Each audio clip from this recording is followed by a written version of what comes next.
This is Echoes of the Word, where the gospel is proclaimed for healing and hope. Let the Word of God echo in your heart today. ഈ പ്രസംഗം തയ്യാറാക്കുന്നതിനു മുമ്പ് എനിക്കറിയാവുന്ന ഒരു ആൺകുട്ടിയെ ഞാൻ വിളിച്ചു. അവനൊരു കത്തോലിക്ക കുടുംബത്തിൽ നിന്നുള്ളവനല്ല, പക്ഷേ അവൻ സഭയിലേക്ക് ആകർഷിക്കപ്പെട്ടിരിക്കുന്നു.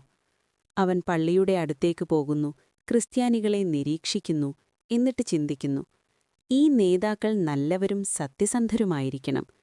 ഒരുപക്ഷേ എനിക്കവരെ വിശ്വസിക്കാൻ കഴിയും. ഒരുപക്ഷേ എനിക്ക് കത്തോലിക്കനാകാൻ കഴിയും. അവന് ഒരു വലിയ സ്വപ്നമുണ്ട്, വളരെ വലിയ സ്വപ്നം. ഇന്ത്യയ്ക്ക് പുറത്തേക്ക് പോകുക, ഒരു പുതിയ ജീവിതം കെട്ടിപ്പടുക്കുക. ഇതാ അദ്ദേഹം പറയുന്നു, എനിക്ക് ഒരു പ്രതീക്ഷയും കാണുന്നില്ല. ഞാൻ പോകാൻ സ്വപ്നം കാണുന്നു, പക്ഷെ എനിക്ക് നടപടിക്രമങ്ങളൊന്നും അറിയില്ല. എങ്ങനെയെന്ന് എനിക്കറിയില്ല. എനിക്ക് സ്വപ്നം മാത്രമേയുള്ളൂ. പിന്നെ അദ്ദേഹം വളരെ വേദനാജനകമായൊരു കാര്യം പങ്കുവച്ചു. വളരെ വേദനാജനകമായ. ഒരു ക്രിസ്ത്യൻ നേതാവ് കുഞ്ഞാടിനെപ്പോലെ തോന്നിച്ചു, എന്നാൽ ഒരു കുറുക്കനെപ്പോലെ പെരുമാറി. അവന്റെ സ്വപ്നം സാക്ഷാത്കരിക്കുമെന്ന് വാഗ്ദാനം ചെയ്തുകൊണ്ട് ഒരു വലിയ തുക വഞ്ചിച്ചു. അവൻ വിശ്വസിച്ച ഒരു കന്യാസ്ത്രീ അദ്ദേഹത്തെ ആ വ്യക്തിയുമായി ബന്ധിപ്പിച്ചു. ഇപ്പോൾ ആ കുട്ടി മുറിവേറ്റവനും ആശയക്കുഴപ്പത്തിലായവനും ദേഷ്യക്കാരനുമാണ്. അവൻ എന്നോട് ചോദിച്ചു, പിതാവേ, സ്വപ്നങ്ങൾ ദൈവം നൽകുന്നതാണെന്ന് ക്രിസ്ത്യാനികൾ വിശ്വസിക്കുന്നുണ്ടോ? ദൈവം എനിക്ക് ഈ സ്വപ്നം തന്നെങ്കിൽ എന്തുകൊണ്ട് അത് നിറവേറ്റപ്പെടുന്നില്ല? ഒരു ക്രിസ്ത്യാനി എന്നെ വഞ്ചിച്ചതെന്തുകൊണ്ട്? ക്രിസ്ത്യാനികൾ നല്ലവരാണെന്ന് ഞാൻ കരുതി. എനിക്ക് കാപട്യം തോന്നുന്നു. അവന്റെ ചോദ്യം എന്നെ ആഴത്തിൽ മുറിവേൽപ്പിച്ചു, വളരെ ആഴത്തിൽ. കാരണം ഇന്നത്തെ സുവിശേഷമായ മർക്കോസ് 7 യേശു പറയുന്നത് ഇതാണ്. പരീശന്മാരും ശാസ്ത്രികളും യേശുവിന്റെ അടുക്കൽ വന്നു. അവന്റെ ശിഷ്യന്മാർ കഴുകാത്ത കൈകൾ കൊണ്ട് ഭക്ഷണം കഴിക്കുന്നു, മൂപ്പന്മാരുടെ പാരമ്പര്യം പിന്തുടരുന്നില്ല. അവരുടെ കൈകൾ കഴുകിയിരിക്കുന്നു, പക്ഷേ അവരുടെ ഹൃദയം അങ്ങനെയല്ല. അവരുടെ ആചാരങ്ങൾ ശുദ്ധമാണ്, പക്ഷേ അവരുടെ സ്നേഹം വൃത്തികെട്ടതാണ്. യേശു യെശയ്യാവിനെ ഉദ്ധരിക്കുന്നു, ഈ ജനം എന്നെ അധരങ്ങൾ കൊണ്ട് ബഹുമാനിക്കുന്നു, പക്ഷേ അവരുടെ ഹൃദയം എന്നിൽ നിന്ന് അകനെയാണ്. അവർ എന്നെ വ്യർത്ഥമായി ആരാധിക്കുന്നു, ഉപദേശങ്ങളായി മനുഷ്യകൽപ്പനകൾ പഠിപ്പിക്കുന്നു. അവർക്ക് ആചാരങ്ങളുണ്ടെന്നതല്ല പ്രശ്നം. ആചാരങ്ങൾ മനോഹരമാകാം. ദൈവത്തിന്റെ സ്നേഹകൽപ്പന അവഗണിക്കുമ്പോൾ വിശുദ്ധമായി കാണാൻ വേണ്ടി അവർ ആചാരങ്ങൾ ഉപയോഗിക്കുന്നു എന്നതാണ് പ്രശ്നം. അവർ മനുഷ്യ പാരമ്പര്യങ്ങൾക്ക് പിറകിൽ ഒളിച്ചു നിൽക്കുന്നു, മാതാപിതാക്കളെ അവഗണിക്കുന്നു, നീതിയെ അവഗണിക്കുന്നു, കരുണയെ അവഗണിക്കുന്നു. യേശു അവരോട് പറയുന്നു, നിങ്ങൾ ദൈവത്തിന്റെ കൽപ്പനയെ അവഗണിക്കുന്നു, പക്ഷേ മനുഷ്യ പാരമ്പര്യത്തെ മുറുകെ പിടിക്കുന്നു. ഫോണിൽ ആ കുട്ടി കണ്ടത് ഇത്തരത്തിലുള്ള മതത്തെയാണ്. സ്നേഹമില്ലാത്ത ലേബൽ, കരുണയില്ലാത്ത വസ്ത്രം. അയാൾക്ക് പുറംഭാഗം കാണാൻ കഴിഞ്ഞു. ക്രിസ്ത്യൻ ലേബൽ, മതപരമായ വസ്ത്രധാരണം, വിശുദ്ധ വാട്ടുകൾ. എന്നാൽ അതിനു പിന്നിൽ സ്നേഹമില്ല, സത്യസന്ധതയില്ല, ദരിദ്രരോടുള്ള കരുതലില്ല, അത്യാഗ്രഹം മാത്രമേയുള്ളൂ. നമ്മൾ ക്രിസ്ത്യാനികൾ പറയുന്നു, ദൈവം നല്ലവൻ, ദൈവം വിശ്വസ്തനാണ്, ദൈവം നൽകുന്നു, ദൈവം സ്വപ്നങ്ങൾ നൽകുന്നു. പക്ഷേ നമ്മുടെ പെരുമാറ്റം അസത്യമായതോ പരുക്ഷമായതോ സ്വാർത്ഥമായതോ ആയിരിക്കുമ്പോൾ, ദുർബലനായ ഒരാളെ ചൂഷണം ചെയ്യാൻ നമ്മുടെ സ്ഥാനമോ ശീലമോ കോളറോ ഉപയോഗിക്കുമ്പോൾ, നമ്മുടെ അപൂർണതയാൽ നമ്മൾ ദൈവത്തിന്റെ പൂർണ്ണതയെ കുറയ്ക്കുന്നു. നമ്മൾ ദൈവത്തെ ഒരു നുണലനെപ്പോലെയാക്കുന്നു. പള്ളിയിൽ നമുക്ക് മനോഹരമായ നിരവധി ആചാരങ്ങളുണ്ട്, വളരെ മനോഹരമായ ആചാരങ്ങൾ.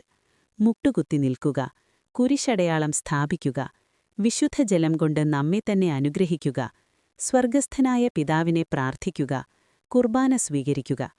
ചില ഇടവകകളിൽ ആളുകൾ കൈകൾ നീട്ടി പിതാവേ എന്ന് പ്രാർത്ഥിക്കുന്നു, മറ്റു ചിലത്തിൽ കൈകൾ മടക്കിവെക്കുന്നു. ചില ഗ്രാമപള്ളികളിൽ ആളുകൾ ഇപ്പോഴും പിതാവേ എന്നതിനു ശേഷം ശക്തമായൊരു ആമേൻ ചേർക്കുന്നു. ഈ വ്യത്യാസങ്ങളൊന്നും തന്നെ സ്വയം പ്രാർത്ഥനയെ നല്ലതോ ചീത്തയോ ആക്കുന്നില്ല. പ്രധാനമിതാണ്, ഇതുമാത്രം.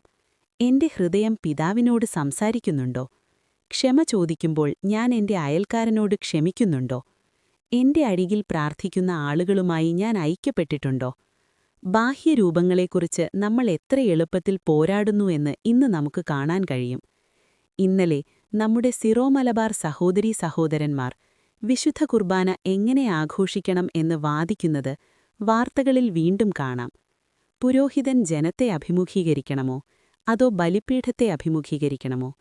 കേരളത്തിലും ഡൽഹി പോലുള്ള സ്ഥലങ്ങളിലും ഈ ചോദ്യം പ്രതിഷേധങ്ങൾക്കും കാപട്യത്തിനും സംഘർഷങ്ങൾക്കും കാരണമായിട്ടുണ്ട്. ആചാരങ്ങളും ആദർശങ്ങളും പ്രശ്നമല്ല എന്ന് യേശു പറയുന്നില്ല. നമ്മൾ ശരീരം കൊണ്ട് പ്രാർത്ഥിക്കുന്ന രീതിക്ക് എന്തോ അർത്ഥമുണ്ട്. എന്നാൽ അവൻ നമുക്ക് വളരെ ശക്തമായി മുന്നറിയിപ്പ് നൽകുന്നു. വളരെ ശക്തമായി. നിങ്ങൾ ദൈവത്തിന്റെ കൽപ്പനയെ അവഗണിക്കുന്നു, മനുഷ്യ പാരമ്പര്യത്തെ മുറുകെ പിടിക്കുന്നു. ജനത്തെ അഭിമുഖീകരിക്കുക അതോ ബലിപീഠത്തെ അഭിമുഖീകരിക്കുക എന്നതിനെക്കുറിച്ചുള്ള നമ്മുടെ ചർച്ച നമ്മെ പരസ്പരം പുറംതിരിഞ്ഞു നിൽക്കാൻ പ്രേരിപ്പിക്കുകയോ പരസ്പരം അപമാനിക്കുകയോ അല്ലെങ്കിൽ കുഞ്ഞുങ്ങളെ അപകീർത്തിപ്പെടുത്തുകയോ ചെയ്യുമ്പോൾ നമ്മുടെ ആരാധന യെശയ്യാവ് വിവരിക്കുന്നതുപോലെ ആകാനാണ് സാധ്യത. അവർ അധരങ്ങൾ കൊണ്ട് എന്നെ ബഹുമാനിക്കുന്നു, പക്ഷേ അവരുടെ ഹൃദയം എന്നിൽ നിന്ന് വളരെ അകലെയാണ്. പുരോഹിതൻ ആഡ് ഓറിയന്റമാണോ അതോ പോപ്പുലറ്റിനെതിരെയാണോ? വിശ്വസ്തർ മുട്ടുകുത്തുകയോ നിൽക്കുകയോ ചെയ്യുമോ? കൈകൾ തുറന്നിരിക്കുകയോ അടച്ചിരിക്കുകയോ ചെയ്യുമോ? കർത്താവ് കൂടുതൽ ആഴത്തിലുള്ളൊരു ചോദ്യം ചോദിക്കുന്നു, ഒരു ഹൃദയ ചോദ്യം. നിങ്ങളുടെ ഹൃദയം എന്നിലേക്ക് തിരിഞ്ഞിട്ടുണ്ടോ? നിങ്ങളുടെ ഹൃദയം നിങ്ങളുടെ സഹോദരനിലേക്കും സഹോദരിയിലേക്കും തിരിഞ്ഞിട്ടുണ്ടോ? എന്റെ നിലപാട് ശരിയാണ്, എന്നാൽ എന്റെ ഹൃദയം കോപം, അഭിമാനം അല്ലെങ്കിൽ അവജ്ഞയാൽ നിറഞ്ഞിരിക്കുന്നു. എനിക്ക് സുവിശേഷം നഷ്ടപ്പെട്ടു. യേശു ആഗ്രഹിക്കുന്നതിതാണ്. എല്ലാ ആചാരങ്ങൾക്കും പിന്നിൽ സ്നേഹം നിലകൊള്ളുന്നു. എന്റെ പാരമ്പര്യത്തിന്റെ പേരിൽ ദാനം നേരിട്ടും ത്യജിക്കപ്പെടുന്നില്ല. ആ കുട്ടി ചോദിച്ചു, ദൈവം സ്വപ്നങ്ങൾ നൽകുന്നുവെങ്കിൽ എന്റെ സ്വപ്നം എന്തുകൊണ്ട് പൂർത്തീകരിക്കപ്പെടുന്നില്ല? അവൻ അനുഭവിച്ച കാപട്യത്തെ നമ്മൾ പ്രതിരോധിക്കരുത്. നമ്മൾ അതിനെ യേശു വിളിക്കുന്നത് പാപമെന്ന് വിളിക്കണം. ക്രിസ്തുവിന്റെ നാമം ഉപയോഗിക്കുന്നത്, ആരെയെങ്കിലും ചൂഷണം ചെയ്യുന്നത് പാപമാണ്. മതപരമായ വസ്ത്രത്തിനു കീഴിൽ അത്യാഗ്രഹവും നുണയും മറയ്ക്കുന്നത് പാപമാണ്. അതേസമയം നമുക്കവനോടിങ്ങനെ പറയാം, അതെ, ദൈവത്തിന് നമ്മുടെ ഹൃദയങ്ങളിൽ ആഗ്രഹങ്ങളും സ്വപ്നങ്ങളും നടാൻ കഴിയും. എന്നാൽ ആ സ്വപ്നങ്ങൾ നിറവേറ്റുമെന്ന് വാഗ്ദാനം ചെയ്യുന്ന എല്ലാ പാതകളും ദൈവത്തിൽ നിന്നുള്ളതല്ല. ചിലപ്പോൾ ദൈവം ഒരു സ്വപ്നം വൈകിക്കാനോ തകർക്കാനും അനുവദിക്കും, തെറ്റായ വഴികളിൽ നിന്ന് നമ്മെ സംരക്ഷിക്കാൻ. നമുക്ക് യഥാർത്ഥ യേശുവും വ്യാജമതവും തമ്മിലുള്ള വ്യത്യാസം. വഞ്ചന ദൈവത്തിൽ നിന്നുള്ളതല്ല, അത് മനുഷ്യപാപത്തിൽ നിന്നാണ്. എന്നാൽ ദൈവത്തിന് ഇപ്പോഴും ഈ മുറിവുപയോഗിച്ച് അവനെയും നമ്മെയും പഠിപ്പിക്കാൻ കഴിയും. ഏറ്റവും മോശം ക്രിസ്ത്യാനികളെക്കൊണ്ട് ക്രിസ്തുവിനെ വിധിക്കാനല്ല, മറിച്ച് ക്രിസ്തുവിനെക്കൊണ്ട് ക്രിസ്ത്യാനികളെ വിധിക്കാൻ. യേശു ഒരിക്കലും ദരിദ്രരിൽ നിന്ന് പണം വാങ്ങിയില്ല, അവർക്കൊരത്ഭുതമോ വിസയോ വിൽക്കാൻ. ദുർബലരെ തകർക്കാൻ അവൻ ഒരിക്കലും തന്റെ ശക്തി ഉപയോഗിച്ചില്ല, അവർക്കുവേണ്ടി അവൻ തന്റെ ജീവൻ സമർപ്പിച്ചു. അതാണ് മാനദണ്ഡം. എല്ലാ പുരോഹിതന്മാർക്കും, എല്ലാ മതവിശ്വാസികൾക്കും, എല്ലാ നേതാക്കൾക്കും, എല്ലാ ക്രിസ്ത്യാനികൾക്കും. നമ്മൾ പരാജയപ്പെടുമ്പോൾ നമ്മുടെ ആചാരങ്ങൾക്ക് അത് മറയ്ക്കാൻ കഴിയില്ല. ദൈവം ഹൃദയത്തെ കാണുന്നു. അതിനാൽ ഇന്ന് സുവിശേഷം നമ്മളെ തന്നെ പരിശോധിക്കാൻ ക്ഷണിക്കുന്നു, സത്യസന്ധമായും എളിമയോടെയും ആഴത്തിലും. ഞാൻ നമ്മുടെ ആചാരങ്ങൾ അനുഷ്ഠിക്കുമ്പോൾ മുട്ടുകുത്തി, എഴുന്നേറ്റു, കുരിശിന്റെ അടയാളം കാണിച്ചു, കുർബാന സ്വീകരിച്ചു, ഞാൻ എന്തിനാണ് അത് ചെയ്യുന്നത്? അത് ആചാരമാണോ, സമ്മർദ്ദമാണോ, അഭിപ്രായങ്ങളോടുള്ള ഭയമാണോ, വിശുദ്ധമായി കാണപ്പെടാനുള്ള ആഗ്രഹമാണോ, അതോ സ്നേഹമാണോ? ഈ ആചാരം എന്റെ വിനയം വർദ്ധിപ്പിക്കുന്നുണ്ടോ? ദൈവവുമായും സമൂഹവുമായുമുള്ള എന്റെ ബന്ധം കൂടുതൽ ആഴത്തിലാക്കുന്നുണ്ടോ? മറ്റുള്ളവരോട് കൂടുതൽ നീതിയോടും കരുണയോടും കൂടി പെരുമാറാൻ ഇതെന്നെ സഹായിക്കുന്നുണ്ടോ? നമ്മൾ ഇങ്ങനെയും ചോദിക്കേണ്ടതുണ്ട്. എന്റെ ജീവിതത്തിൽ ആരെങ്കിലും ഇങ്ങനെ പറയാമോ, ഞാനൊരു ക്രിസ്ത്യാനിയെ വിശ്വസിച്ചു, എന്നെ വഞ്ചിക്കുകയോ മുറിവേൽപ്പിക്കുകയോ ചെയ്തുവെന്ന്? അതേയെങ്കിൽ ദൈവം എന്നെ ക്ഷണിക്കുന്നത് നന്നാക്കാനോ, ക്ഷമ ചോദിക്കാനോ, മാറാനോ, യേശു അങ്ങനെയല്ല എന്നതിന്റെ അടയാളമായി മാറാനോ ആണോ? യേശു നമുക്ക് കാണിച്ചു തരുന്ന സത്യമതം ഹൃദയത്തിൽ നിന്നാണ് വരുന്നത്. പാരമ്പര്യങ്ങൾക്കും ആംഗ്യങ്ങൾക്കും വിലയുണ്ട്, അവ സ്നേഹം വഹിക്കുന്നുണ്ടെങ്കിൽ മാത്രം.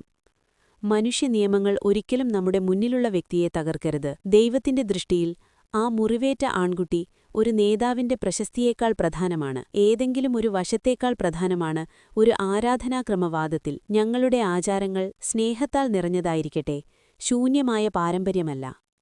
ദൈവത്തെക്കുറിച്ചുള്ള ഞങ്ങളുടെ വാക്കുകൾ നമ്മുടെ പ്രവൃത്തികളുമായി പൊരുത്തപ്പെടട്ടെ. ഞങ്ങളുടെ കപടത നിമിത്തം ആരും വിശ്വാസം നഷ്ടപ്പെടാതിരിക്കട്ടെ. നമുക്ക് പ്രാർത്ഥിക്കാം. കർത്താവായ യേശുവേ, നിന്റെ സഭയിലും എന്റെ ഹൃദയത്തിലുമുള്ള കപടത ക്ഷമിക്കണമേ. ഞങ്ങളെ വിശ്വസിച്ചവരെ മുറിവേൽപ്പിക്കുമ്പോൾ ആചാരങ്ങളുടെയും നിയമങ്ങളുടെയും പിറകിൽ ഒളിച്ചിരുന്ന സമയത്തിനായി ഞങ്ങളോട് ക്ഷമിക്കണമേ. ആ ചെറുപ്പക്കാരനെയും നിന്റെ നാമത്തിൽ വഞ്ചിക്കപ്പെട്ടവരെയും അപമാനിക്കപ്പെട്ടവരെയും എല്ലാവരെയും സുഖപ്പെടുത്തണമേ. സ്നേഹം ഞങ്ങളുടെ ആചാരങ്ങളെ ഭരിക്കാൻ അനുവദിക്കാൻ, ആളുകളെ കാഴ്ചകൾക്ക് മുൻപിൽ നിർത്താൻ, ഞങ്ങളുടെ ഹൃദയങ്ങളെ അങ്ങയുടെ അടുക്കൽ അടുപ്പിക്കാൻ ഞങ്ങളുടെ അധരങ്ങളെ മാത്രമല്ല ഞങ്ങളെ പഠിപ്പിക്കണമേ. ഞങ്ങളെ സത്യസന്ധരും താഴ്മയുള്ളവരും സുതാര്യരുമാക്കണമേ. അങ്ങനെ ആളുകൾ ഞങ്ങളെ കാണുമ്പോൾ അവർക്കൊരു മുഖംമൂടിയല്ല, മറിച്ച് നിന്റെ യഥാർത്ഥ ഭജം കാണാൻ കഴിയും.